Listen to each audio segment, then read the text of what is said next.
প্রথমবারের মতো আগারগাঁওয়ে পুরাতন বাণিজ্য মেলা মাঠে অনুষ্ঠিত হলো ঈদ জামাত। নামাজ শেষে একটি আনন্দ লিজ্জ বের হয়ে সংসদ ভবনে গিয়ে শেষ হয়।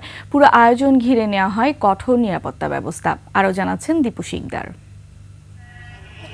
ঢাকা উত্তর সিটির আয়োজনে ঈদ জামাতে অংশ নেন প্রায় লাখো মুসল্লি।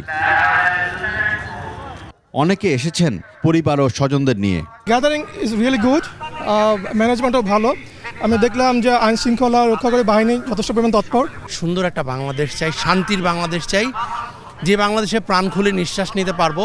সকাল 8:30টায় পুরাতন বাণিজ্য মেলা মাঠে এই জামাত অনুষ্ঠিত হয়। রাজধানী ছাড়াও দূর দূরান্ত থেকে আসা মুসল্লিরা ঈদ জামাতে অংশ নেন। আমি জীবনে কোনোদিন জামাতে নামাজ পড়ি নাই, আজকে এই সুযোগ পেয়ে বাসা রেখে নামাজ পড়তে আসছি। আশা করব যে আগামীতে যেন এটাকে ঈদ মাঠে পরিণত করা হয়। ঈদ জামাতের নিরাপত্তার দায়িত্বে ছিলেন সেনাবাহিনী সহ আইন শৃঙ্খলা রক্ষাকারী বাহিনীর সদস্যরা। নামাজ শেষে দেশ জাতির শান্তি ও সমৃদ্ধি কামনায় দোয়া করা হয়।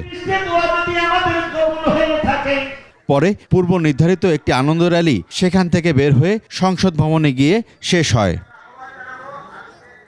দীপু শিকদার, 21 টেলিভিশন, ঢাকা।